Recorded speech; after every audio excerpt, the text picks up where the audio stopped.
harapannya terakhir, yang lekat penuh di hati, begitu terpancang jauh di hatinya. Di saksi malam dan hujan rintik, Pramuria berjanji dalam doa, ingin dirinya menjadi biarawati. Namun badai datang menimpa sekeping harapan, dia tak tahu dirinya di madu kasih harapannya.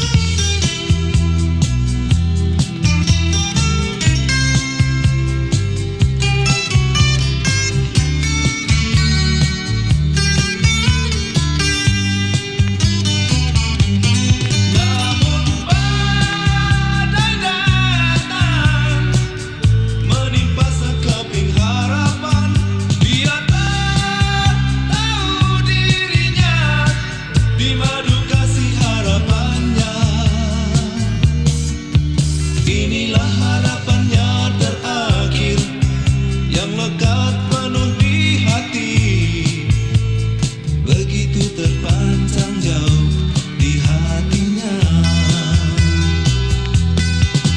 Di saksi malam dan hujan rintik, Pramuria berjanji